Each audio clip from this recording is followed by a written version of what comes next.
ठीक है।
से आप बैठिए, वक्त है 10 मिनट है ना, प्रोग्राम आप लोग पहले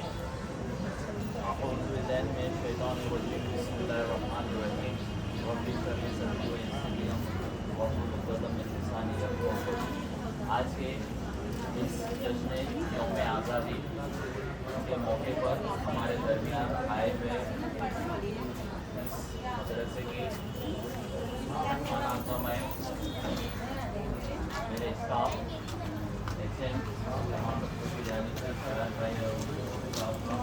और हमारे साथ ही साथ सुफियान भाई का से इस्तकबाल करते हैं, वेलकम करते हैं, सामने करते हैं। जैसे कि हमारी रिवायत है कि हम हमारे हर काम का आगाज़ अल्लाह रब्बुल इज़्ज़त के नाम से करते हैं, तो लिहाजा आज के इस प्रोग्राम का भी आगाज़ अल्लाह रब्बुल इज़्ज़त के नाम से तिलावत कलाम पाक से हुआ जाता है। मैं जमात खातून के तालिब इल्म सईद को आवाज़ देता हूँ कि वो यहाँ आए और आज के इस प्रोग्राम का आगाज़ तिलावत कलाम पाक से।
बड़ी माजरत चाहता हूँ हेडमिस आपसे, और आपसे गुजारिश करता हूँ कि आप यहाँ पर तशरीफ़ लाएँ।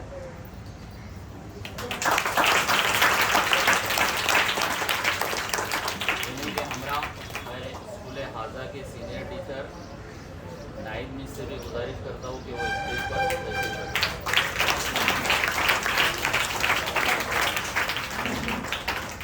इसके बाद गीत पेश करने के लिए आए वतन मेरे पे आबाद रहे, तो इस गीत को पेश करने के लिए मैं रुबा को आवाज़ देता हूँ कि वह यहाँ पर आए और अपना गीत पेश करें। रुबा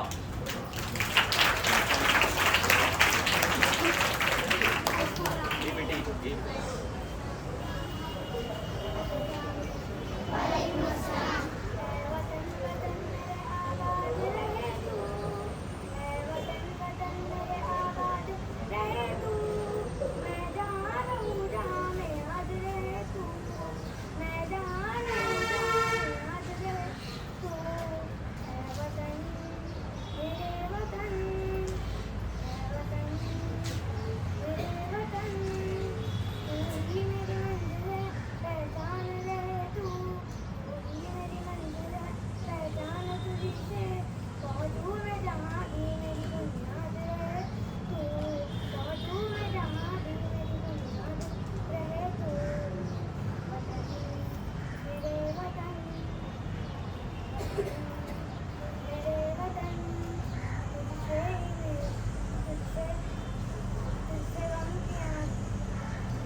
बड़ी बात है, जब तक के बच्चे बड़े जोश और खरोश में पढ़ रहे हैं, लेकिन अभी नया माहौल देखकर थोड़ा घबरा से है। बहरहाल आपने बेटा कोशिश की, बहुत मुबारकबाद आपको। इसके बाद मैं जमात हफ्तों से 7वीं क्लास से मौसम का आवाज़ देता हूँ कि वो यहाँ पर आए और अपनी तकलीफ दे।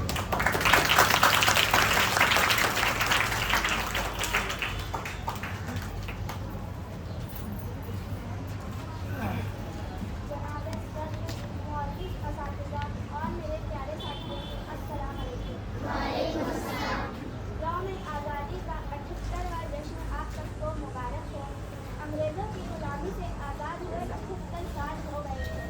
हमारे आबा इजदाद की कुर्बानियों का सिला है कि हम हिंदुस्तान की आज़ाद निगाहें साफ दे रहे हैं। सद शुक्र खुदा का कि उसने हमें गुलामी की जिल्लत से बचाया। गांधी जी, सुभाष चंद्र बोस, मौलाना अब्दुल कलाम आज़ाद और नेहरू जैसे रहनुमाओं ने अपनी जिंदगी के साथ जेलों में गुजारे, तब हमें आज़ादी मिली। उलमाए इकराम ने सबसे पहले अपनी जानों का नजराना पेश किया, तब हम ये अनमोल तोहफा हमें मिला है। इस कीमती असासे को हमें संभालना है।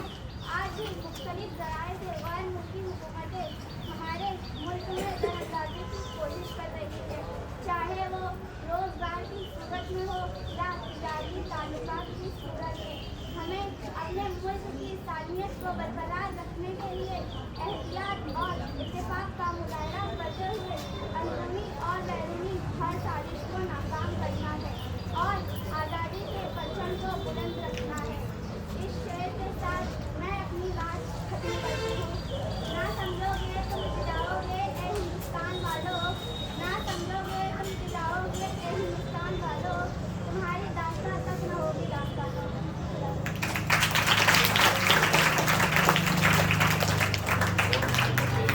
आपके सामने और ये भी पैगाम दिया कि ना समझोगे तो मिट जाओगे है हिंदुस्तान वालों, ना समझोगे तो मिट जाओगे है हिंदुस्तान वालों, तुम्हारी दास्तां तक ना होंगी दास्तानों में। तो प्यारे बच्चों, आप लोगों को यही पैगाम अपने मोहल्ले में, अपने वतन में देना है कि मुसलमानों को अपनी और हम हिंदुस्तानियों को अपनी अहमियत को समझना है कि दस्तूर ने हमें क्या हुकूक दिए हैं, उसके आज बेइंतहा पामाली की जा रही है। लेकिन आज आप लोग को पढ़ लिख कर, यही बच्ची ने पैगाम दिए, पढ़ लिख कर आपको दस्तूर ने हमें क्या अहमियत दी है, क्या हुकूक दिए हैं, उसको समझना है। और आज ये वक्त है, हमें हमारे हुकूक को हासिल करने के लिए जद्दोजहद करनी पड़ेगी, कोशिश करनी पड़ेगी। बहुत मुबारकबाद कौसर आपको। इसके बाद मैं जमात चाहरुम से 4वीं क्लास से एक गीत पेश करने के लिए आवाज़ दे रहा हूँ बच्ची को। भारत हमको जहाँ से प्यारा है, ये बच्ची सीनत आएंगे यहाँ पर। सीनत उनके साथ में और एक बच्चे आइए, इनकी पूरी टीम आई है और जल्दी से भारत हमको जहाँ से प्यारा है ये गीत पेश करेंगे यहाँ पर। जैसा भी आपको बस आराम से हाथ दूसरा पढ़ना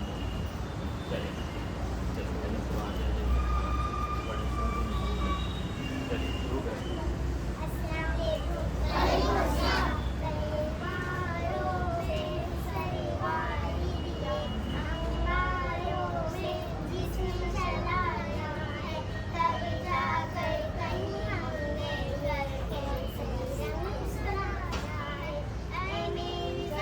अफसोस नहीं जो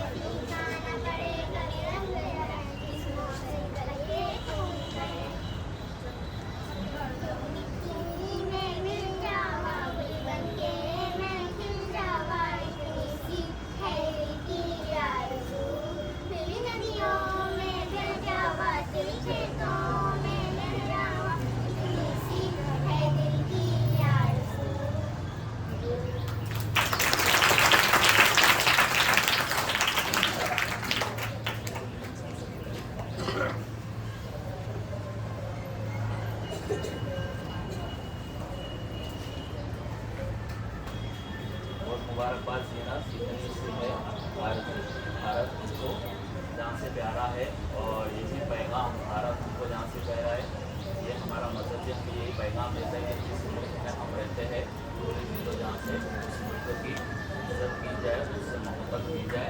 इसीलिए हमारा भारत मुल्क हमें जहाँ से प्यारा है। आगे एक और चीज़ पेश करने के लिए तेरी मिट्टी में मिल जाओ, ये आप लोग ने पढ़े ना। और भारत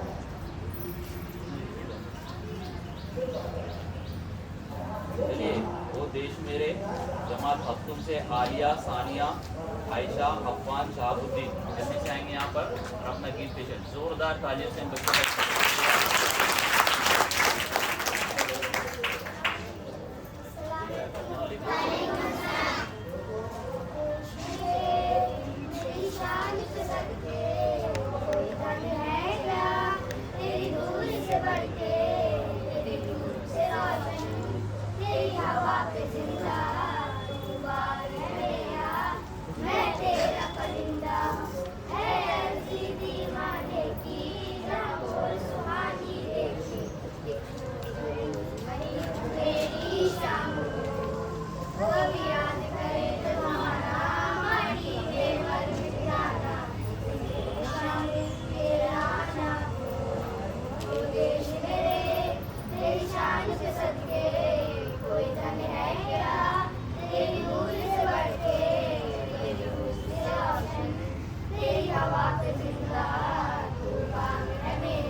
क्षमा बोले क्षमा।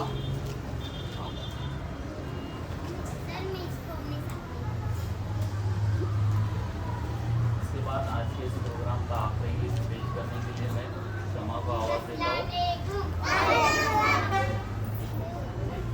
आराम से हम पढ़ेंगे। शुरू करो।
व्यवहार वही है और हमें एक ये था कि बच्चों के अंदर जो टैलेंट है बच्चों को बाहर लाया जाए, उनके अंदर जितनी भी सलाहियत है हम भले से वो एक गीत के जरिए हमने लाए ताकि उसमें एक हिम्मत आए, कोशिश करें और आगे चल के जैसे नाम की स्पीच जो भी मुकाबले रहे उसके अंदर वो आए बाहर और इनको देखकर जो दूसरे हैं जिनमें ऐसी सलाहियतें मौजूद है वो भी स्टेज पर आए।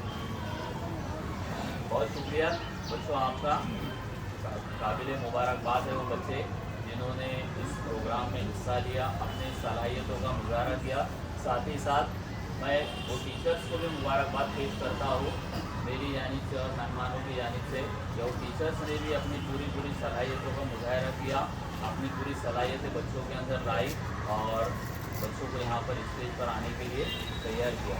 मैं ज़्यादा वक्त ना लेते हुए आज के हमारे मेहमान खुसूसी भी कहा जाए उन्हें और इस मोहल्ले के हरदिल अजीज़ शख्सियत और आज के इस जलसे के सदर जलसा गुलाम मुर्तज़ा मरकज़ी साहब की खिदमत में तोहफ़ा गुल पेश करने के लिए मैं इस स्कूल हाजा के माउन मौलिम सैफ तड़वी सर को आवाज़ देता हूँ कि वो स्टेज पर तशरीफ़ लाए और गुलाम मुर्तज़ा साहब की खिदमत में बुलाया अक़ीदत पेश करें। सैफ सर जोरदार तालियों से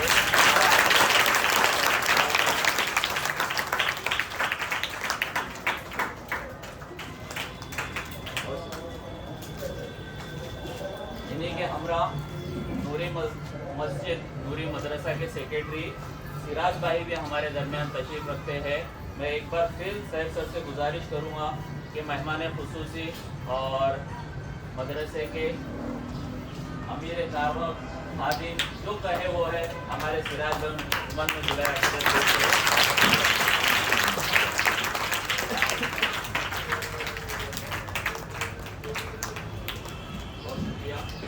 इसी के साथ साथ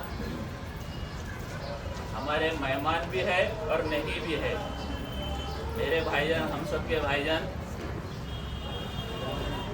सुफियान भाई हमारे दरमियान तशरीफ रखते हैं। मैं एक बार फिर सैफ सर से गुजारिश करूंगा कि वो सुफियान भाई की खिदमत में फूलों का तोहफा पेश करें।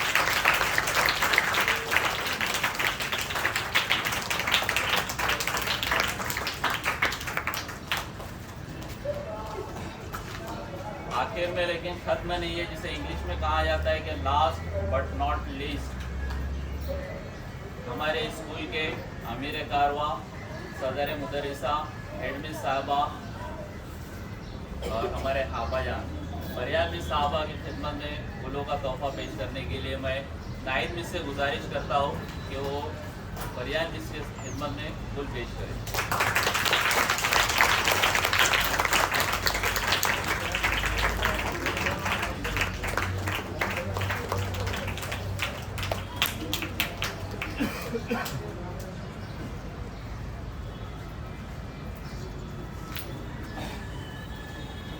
तो मुफ्ती साहब ये तमाम टीचरों की कोशिश से हुआ है, लेकिन एक हमारे स्कूल के टीचर ऐसे वो ये सब कल्चरल प्रोग्राम में काफ़ी आगे रहते, काफ़ी बढ़ कर हिस्सा लेते थे, काफ़ी बच्चों में मकबूल शख्सियत है। मैं नहीं इतना बच्चों में मकबूल जितने वो है, तो कौन है वो जिन्होंने इतना प्रोग्राम के लिए इतना सब किया, तैयारी में आगे थे? कौन बोलो? सैफ सर और यास्मीन मिस। तो अभी यास्मीन मिस लिए सैफ सर की खिदमत में फूल पेश करने के लिए मैं आज के सदर जलसा से गुजारिश करता हूँ कि सैफ सर की खिदमत में फूल का तोहफा पेश करें और बच्चों की गुजारिश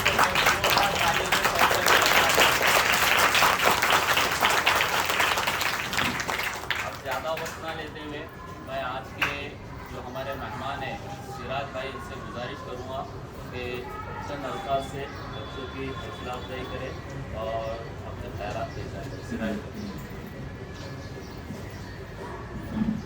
अस्सलाम वालेकुम रहमतुल्लाह। आज के जलसे के सर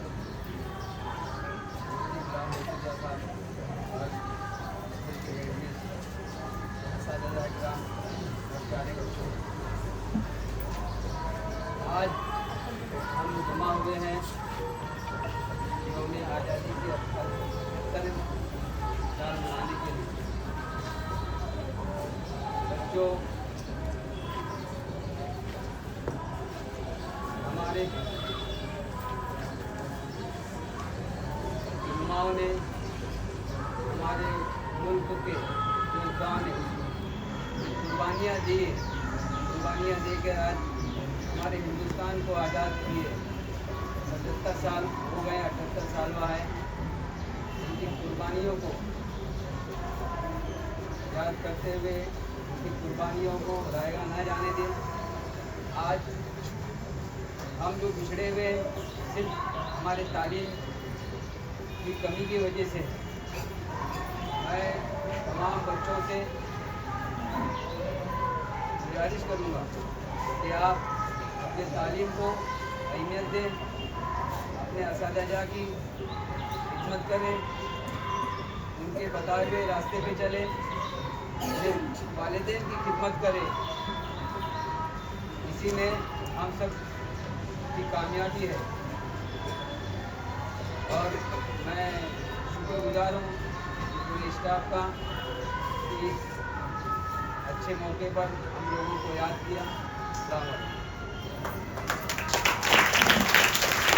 बहुत ही मुख्तसर अंदाज में सिराज भाई ने अपने ख्यालात का इज़हार किया, और जब वो अपने ख्यालात का इज़हार कर रहे थे तो बड़ी ही अच्छी एक बात उन्होंने कही कि इस जंग आज़ादी के अंदर हर मज़हब के लोगों का हिस्सा है, बाँटा है, और इसके अंदर बहुत बड़ा लेकिन एक हिस्सा अगर देखा जाए तो हमारे उलमा इकराम का है। उलमा किसे कहते हैं? जो हमारे मस्जिद के अंदर मदरसे में जो पढ़ाते हैं ना, वो उलमा है। हमारे मज़हब का इल्म रखने वाले, मुकम्मल इल्म जिनके पास है, उलमा उन्हें कहते हैं प्यारे बच्चों। तो उनका भी हिस्सा है, सिर्फ ऐसा नहीं कि जो पुलिस थे, कि मजदूर थे, कि जिन्होंने ज़्यादा डिग्री हासिल की थी उन्होंने जंग आज़ादी में हिस्सा ले, बल्कि मौलाना अबुल कलाम आज़ाद, मौलाना शौकत अली, इसी के साथ साथ मौलाना अबुल कलाम आज़ाद, ये जैसे मौलानाओं ने भी अपने साथ साथ में मदरसे के साथ साथ में जंग आज़ादी में हिस्सा लिया।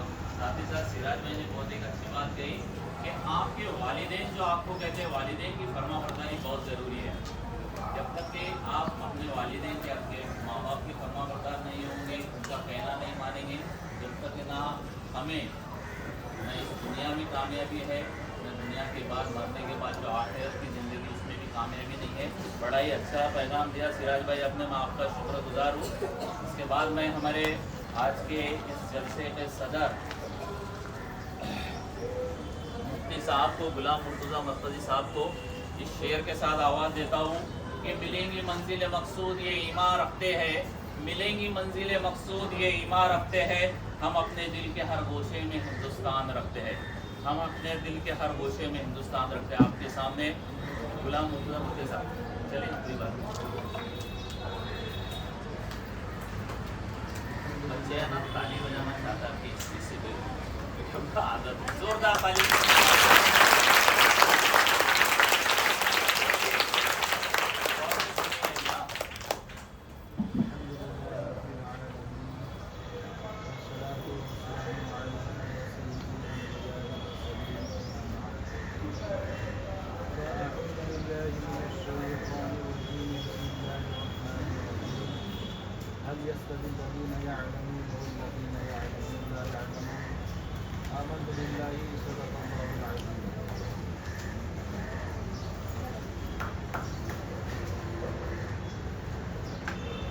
Ehtram teachers and dear students and everybody here, मैं अपनी जानिब से सलाम मोहब्बत पेश करता हूँ। अस्सलामु अलैकुम वरहमतुल्लाहि ताला वबरकातुहू। मैंने सलाम पेश किया है, सलाम करना सुन्नत है, जवाब देना वाजिब है। आपको सलाम की आवाज़ नहीं आई? अस्सलामु अलैकुम वरहमतुल्लाहि वबरकातुहू।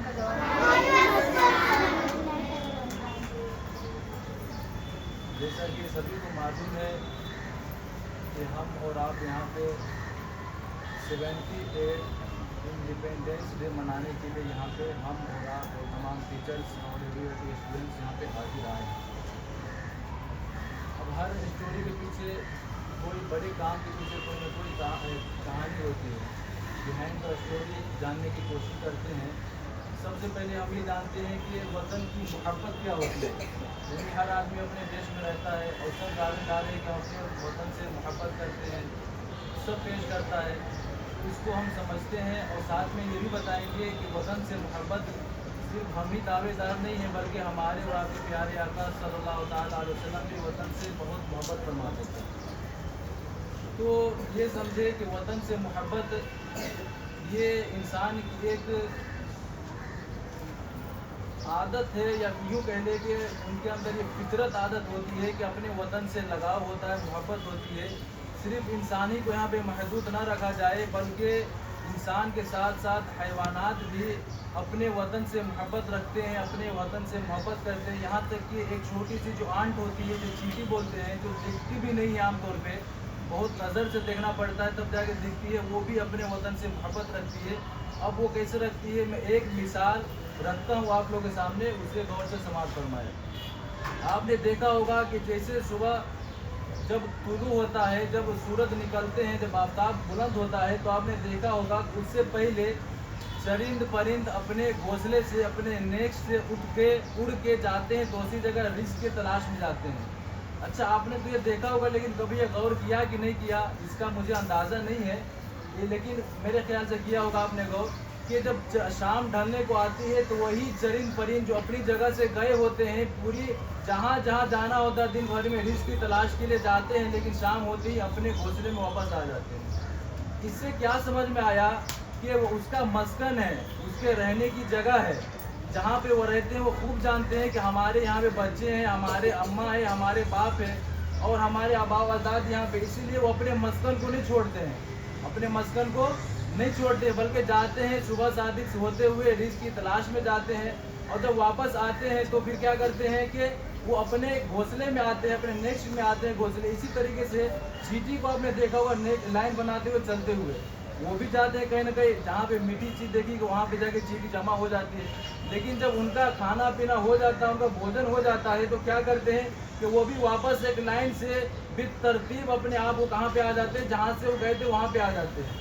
इससे क्या समझ में आया कि हम लोग हिंदुस्तानी हैं और हिंदुस्तान के रहने वाले हैं, और सब लोग अल्हम्दुलिल्लाह हम तो अपने वतन से इस कदर मोहब्बत करते हैं कि 1 इंच, ज़्यादा की बात नहीं करूँगा, 1 इंच ज़मीन अपनी वतन की किसी दूसरे मुल्क का देना गवारा नहीं करते। ज़्यादा नहीं बोलूँगा, 1 इंच तो बहुत कम रखते हैं मायने, ये इतना रहा 1 इंच, तो 1 इंच अगर किसी को दे दे तो कोई खासा फ़र्क नहीं पड़ेगा। लेकिन क्यों दे हम 1 इंच अपने हिंदुस्तान के वतन की मिट्टी को, ज़मीन को दूसरे को क्यों दे? अच्छा, ये तो रहा कि हम और आप वतन के दावेदार हैं। अब आइए नबी की बारगाह में। तो जब नबी करीम सल्लल्लाहु ताला अलैहि वसल्लम मक्का में तशरीफ़ रखते थे तो कुफ़ार मक्का ने जब आप पे जुल्म व तशद्दुद किया तो आप मजबूर होके मक्का से हिजरत करके मदीना चले गए। मक्का से हिजरत करके मदीना चले गए। मक्का आपके आबाई वतन है। जब वहाँ से गए तो आप उस वक्त जब जा रहे थे तो ये कैफियत थी कि इतनी हसरत भरी निगाह से मक्का को देख रहे थे और ये फरमा रहे थे कि तू कितनी अच्छी शहर है और तुझे और मुझे तुमसे कितना मोहब्बत है। यानी अपने शहर के बारे में बता रहे थे कि इस शहर से मुझे बहुत लगाव है। अगर हमारे कौम के लोग, हमारे मक्का के लोग हमें जुल्म व तशद्दुद पर ना उभारते, हमें मजबूर ना करते तो हम भी आज यहीं पे होते। इसलिए कि यहाँ पे हमारी कौम ने हमें जुल्म ना किया होता तो हम मदीना ना जाते, लेकिन नहीं रहते, लेकिन वो लोग मजबूर किया। तो नबी करीम सल्लल्लाहु ताला अलैहि वसल्लम वहाँ से हिजरत फरमा के कहाँ चले गए? मदीना शरीफ चले गए और मदीना शरीफ को ही अपना वतन बना लिया। अच्छा, एक चीज़ आप मिसाल एक और रखता हूँ आपके सामने, उससे ज़रा समझाने की कोशिश करता हूँ कि यहाँ पे एक मुंबई में हम लोग हैं। जाहिर सी बात है यहाँ पे बहुत सारे लोग के घर होंगे, किसी के नहीं होंगे, कोई किसी का मकसद से आया है, कोई पढ़ाने के लिए आया है, कोई कमाने के लिए आया है, कोई रिस्क की तलाश में आया है, बहुत सारे मकसद को लेके आते हैं। लेकिन जब हम घर जाते हैं ना तो सबसे पहली अव्वली हमारी जो कोशिश होती है वो ये कोशिश होती है कि जितना जल्दी हो जाए हम अपने मुल्क में जाए, अपने घर जाए। उसके लिए क्या करते हैं, 2-3 ऑप्शन हमारे पास होते हैं। ऑप्शंस क्या होते हैं? पहला ऑप्शन ये होता है कि हम फ्लाइट का रुख करें, ताकि अगर हमको यहाँ से बिहार की तरफ जाना, यूपी की तरफ जाना है तो हमें ट्रेन से 24 घंटे लगेंगे, 24 आवर लग सकते हैं जर्नी में, तो हम वो 2 घंटे 1.5 घंटे में अपने सफ़र को कंप्लीट कर सकते हैं। तो पहला रुख करते हैं किसकी तरफ? वो प्लेन की तरफ करते हैं। अगर उसकी तरफ सेकेंड की बात किया जाए तो सुपर फास्ट ट्रेन में भी कई कैटेगरीज होती है, कोई सुपर फास्ट होता है, कोई लोकल होता है, कोई एक्सप्रेस होता है। तो दूसरे पोजीशन में क्या रखते हैं लोग? सुपर फास्ट एक्सप्रेस जो होता है ट्रेन, उसकी तरफ रुख करते हैं ताकि जल्द और जल्द अपने कंट्री को, अपने मुल्क को, अपने शहर को जा सके। अगर वो ना मिले तो फिर आखिर में हार के क्या करते हैं, जो एक्सप्रेस मिल गई उसी को ले लेते हैं, लोकल मिल गई उसी को ले लेते हैं। बताना मकसद क्या है कि नबी करीम सल्लल्लाहु ताला अलैहि वसल्लम मदीना शरीफ गए तो उसी को अपना वतन तस्लीम कर लिया, उसी को अपना वतन बना लिया। और जब मदीना से आप किसी दूसरे शहर के लिए जाते और जब वापस आते थे मदीना की तरफ, तो मदीना की दरो दीवार देख के, वहाँ के आसार को देख के आप इस कदर खुश होते कि अगर आप ऊँट पे बैठे होते तो ऊँट को सवारी को तेज कर देते थे, और अगर दूसरी सवारियों में बैठे होते थे तो उस सवारियों को अपने एड़ियों से मार मार के ये उसको आगे करते थे। इससे जाहिर होता है कि आप अपने मोहब्बत, अपने वतन से, अपने मस्कन से किस कदर मोहब्बत करते थे, किस कदर मोहब्बत करते थे। ये हमारे और आपके प्यारे आका सल्लल्लाहु ताला अलैहि वसल्लम अपने वतन से मोहब्बत करते थे, वो मैं आपको आपके सामने पेश किया। अब आइए कि हमारे आबाओ अजदाद, हमारे पूर्वजों ने, हमारे आबाओ अजदाद ने कितनी कुर्बानियाँ दी है। I am not saying that कि सिर्फ मुसलमान ही ने इसमें पार्टिसिपेट किया, ये मैं ये नहीं कह रहा हूँ। सिर्फ मुसलमान ही ने इसमें पार्टिसिपेट किया जंग आज़ादी में, ये बिल्कुल मैं नहीं कहता।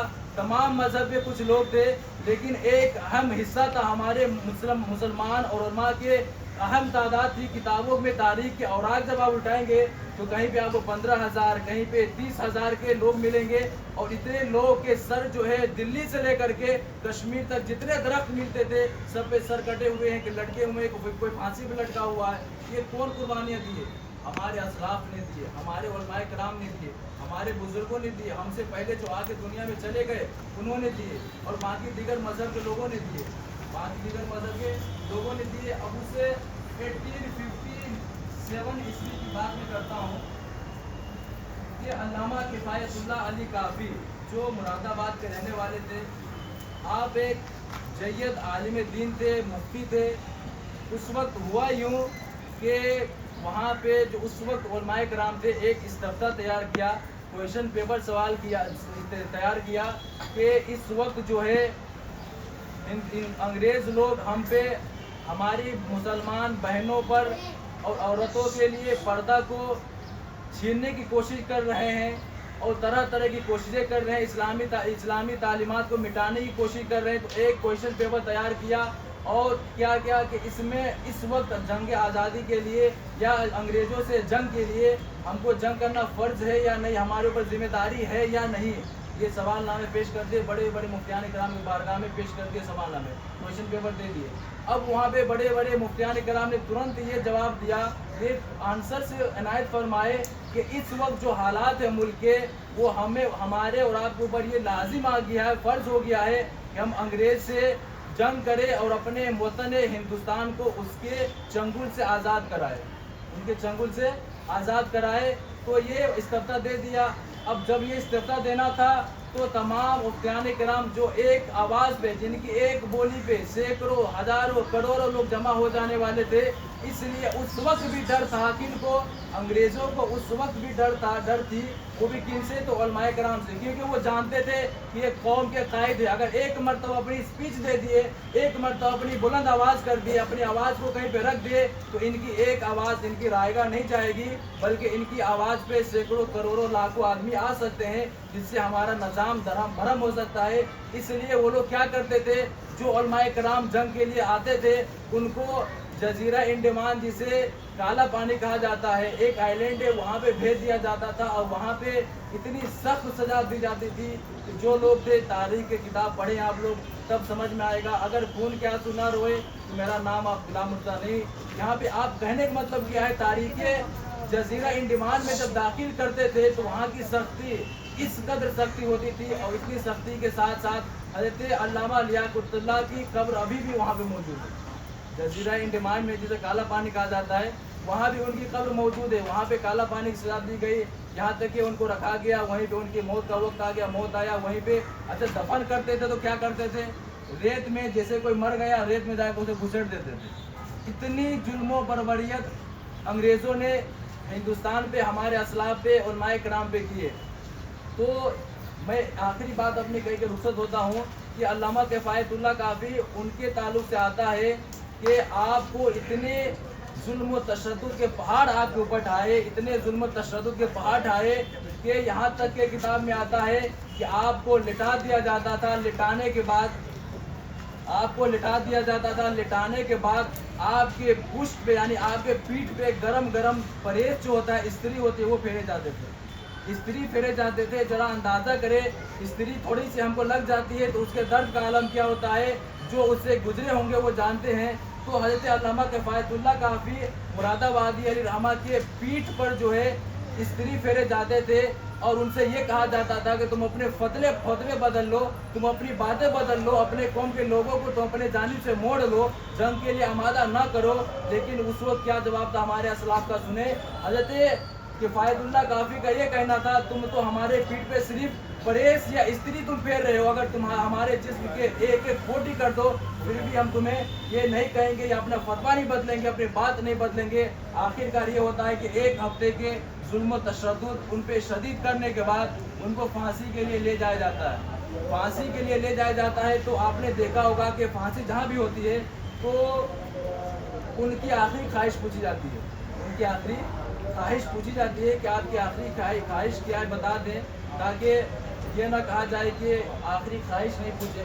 उनकी आखिरी ख्वाहिश वो पूछे तो ये नहीं कहे कि हमको बीवी बच्चों से मिलना है, या हमको अपने मालो औलाद की वसीयत करनी है कि फ़ला इतना माल है, फ़ला जगह इतना पैसा, उनकी वसीयत करनी हमारे वारिसिन में बढ़ जाएगा। ये नहीं कहा। आप क्या कहते हैं, आपने कहा कि हमें नबी करीम सल्लल्लाहु ताला अलैहि वसल्लम की एक नात पढ़ने दे दिया जाए। और आपने क्या कहा कि कोई चमन, क्या कहा कि हम सफ़ीरों बाग में है कोई दम का चह चाहा, हम सफ़ीरों बाग में है कोई दम का चह चाहा, बुलबुले उड़ जाएंगी सुना चमन रह जाएगा, अतलसो कम ख्वाब की पोशाक पर नाजा न हो, इस तने बेजान पर खाकी कफन रह जाएगा। और जो पढ़ेगा साहिबे लौलाक पर दुरूद, जो पढ़ेगा साहिबे लौलाक पर दुरूद, आग से महफूज उसका तन बदन रह जाएगा। क्या समझ में आया कि हमारे असलाफ, हमारे आबाओ अजदाद, हमारे बड़े, हमारे उलमाए कराम कितनी जुल्म सहे इस आज़ाद हिंदुस्तान को आज़ाद कराने के लिए, कि आप ये फरमाते कि हमारे बदन के तुम बोटी बोटी कर दो, लेकिन अपने बात नहीं बदलने वाले हैं, तुमसे जंग करेंगे तो करेंगे। यही वजह है कि हमारे पास पूरा आज़ाद शुदा हिंदुस्तान मौजूद है। अच्छा, कोई चीज़ आसानी से मिल जाए तो उसकी कदर नहीं होती है हमारे पास। जो चीज़ जो लोग इससे गुजरे हैं उसे अंदाज़ा है, या तारीख जो पढ़े उनको अंदाज़ा है, दिल्ली से लेकर कश्मीर तक हिस्ट्री के बुक में आता है, आप पढ़े उनके पेज उल्टे तब समझ में आएगा कि दिल्ली से लेकर कश्मीर तक 30,000 उलमाए कराम के सर और बदन लटके हुए थे दरख्तों के साथ। 30,000 मामूली रकम है क्या? 30,000 मामूली रकम है तो बताए। और लोग हमारे असलाफ को भूले बैठे हैं, हमारे उलमाओं को भूले बैठे हैं, हमारे बड़ों को भूले बैठे हैं। अब अच्छा, हमारे सामने आज़ाद शुदा हिंदुस्तान तो आ गया, मेरी जानिब से जाते जाते मैं हुक्म नहीं दूंगा, तो बातें आपके सामने रख देता हूँ, आप लोग उस पर अमल करने की कोशिश कीजिएगा। दो बातें क्या है कि हम अपने इर्द गिर्द सराउंडिंग इर्द गिर्द अपने आजू बाजू देखिए, जहाँ पे हमारा रहना है, उठना है, बैठना है, खाना है, पीना है, जो पहनना है, ओढ़ना है, बिछोना है, उसकी सफाई रखिए। उसकी क्या करें? सफाई रखिए, क्योंकि सफाई जो है ये निस्फ ईमान है। क्या है? निस्फ ईमान है। तो जहाँ पे देखिए हर चीज़ का एक सिस्टम होता है, हर चीज़ का एक रूल होता है, रेगुलेशंस होते हैं, सिस्टम्स होते हैं। तो जो हम पहन रहे हैं वहाँ से लेकर जहाँ तक हम सो रहे हैं वहाँ तक, यानी पहने जाहिर सी बात है कपड़ा पहनेंगे उसकी सफाई रखें, जहाँ पे बैठ रहे हैं वहाँ पे सफाई रखें, जहाँ पे खा रहे हैं वहाँ पे सफाई रखें, क्लास में जाते हैं तो बाहर बैठे, टीचरों का एहतराम करें, टीचरों का एहतराम करें। क्योंकि टीचर जो होते हैं ना, जब आप बैठ के पढ़ के जब आ जाएंगे उस मसनद पे पढ़ाने के लिए, तब समझ में आएगा कि हम उस वक्त शायद टीचर की अहमियत ना कर सके। अगर आज मिल जाए तो अपने टीचरों के कदमों में गिर जाओ। टीचर की वो अहमियत है, समझे? अभी आप लोग बच्चे हैं लेकिन समझे। तो आप अपने सोने से लेकर पहनने तक अपने आसपास की सफाई रखें। दूसरी बात ये कि प्लांटेशन करें। क्या करें? दरख्त जगह जगह लगाए, और दरख्त ये सोच के ना लगाए कि इससे हम खाएंगे, वो फिर आपके लिए ख़ास हो गया ना। अगर आप ये सोच के लगाएं कि हम ये खाएंगे तो आपके लिए ख़ास हो गया। आप ये ना सोचे, आप जगह जगह दरख्त लगा दे और ये सोचे कि जिसको खाना है इससे वो खा सकते, चरिंद परिंद खा सकते हैं, इंसान खा सकते हैं। हदीसों में आता है कि आपने दरख्त लगा दिया और उसे छोड़ दिया, जब उससे चरिंद परिंद खाते हैं तो आपके लिए सदका जारिया हो जाता है। जब उसे कोई आदमी खाता है तो आपके लिए सदका जारिया हो जाता है। मतलब क्या हुआ सदका जारिया का? आपने एक दरख्त लगा दिया, मिसाल के तौर पर ये गुलाब का रोज़ का फूल है, गुलाब का फूल है, आपने उसकी प्लांटेशन कर दी, लगा दिया। लगाने के बाद जितने फूल निकल रहे हैं एक एक आदमी लेंगे, उससे एक एक आदमी छोड़ने के बाद आपने उसको छोड़ दिया, जितने आदमी लेंगे सबाब आपके हिस्से में जाता रहेगा। तो आप अपने प्लांटेशन करें, उससे आपकी क्या होगी कि ऑक्सीजन के बहुत सारे साइंसी उसके ये भी हैं। तो वक्त नहीं है, इशारा आ गया है कि वक्त को ख़त्म किया जाए, बात को ख़त्म की जाए। वरना जब मैं बोलता हूँ मुझे लगा कुछ बोला ही नहीं, लेकिन वक्त आ गया ख़त्म होने की। अभी 2 घंटा और बोल सकता हूँ अल्हम्दुलिल्लाह। तो आपको आपकी मोहब्बतों का, नवाजिशों का शुक्रिया कि आपने हम नाचू कुछ भी नहीं है इतना कुछ समझ के हमारे असातिज़ा को खड़े करवा दिए, हमको बैठा दिया, हमें मंजूर नहीं चाहिए। खैर, आपकी मोहब्बतों का शुक्रिया। अपनी बातों के साथ, इतनी चंद बातों के साथ मैं अपनी गुफ्तगू ख़त्म करता हूँ। बोलने में किसी किस्म की कमी हो अल्लाह रब्बुल इज़्ज़त माफ़ फरमाए। ला इलाहा इल्लल्लाह मुहम्मद रसूलुल्लाह अस्सलामु अलैकुम व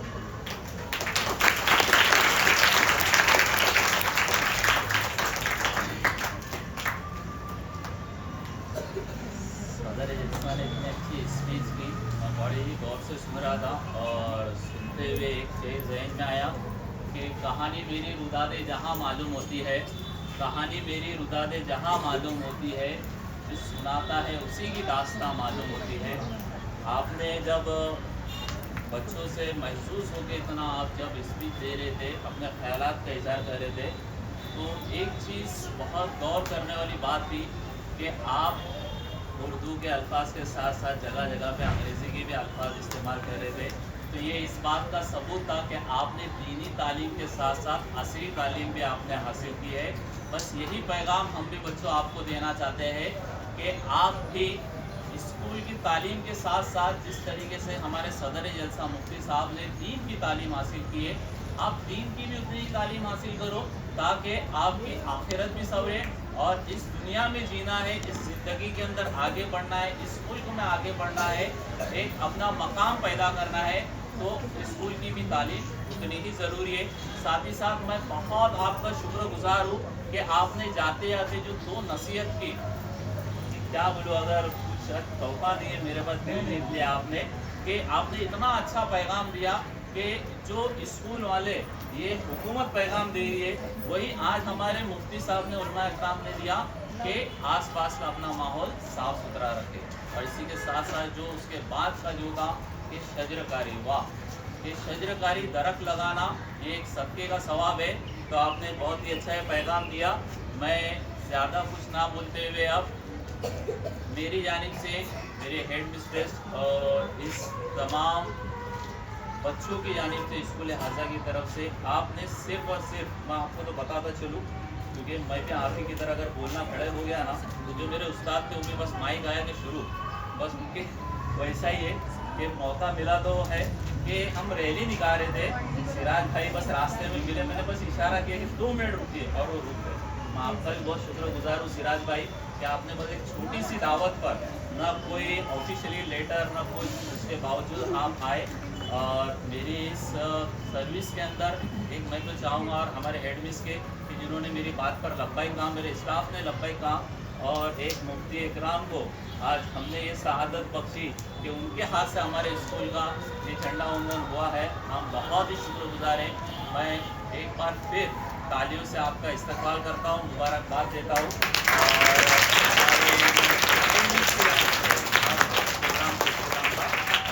बहुत शुक्रिया नवाजी साहब। लीजिए सर। प्यारे बच्चों, बस एक आप लोग इत्मीनान से बैठते, फिर दूसरा यूनिफॉर्म पहनकर आना था, इतनी तकलीफ में बैठे, आराम से बैठना था, कितना अच्छा है।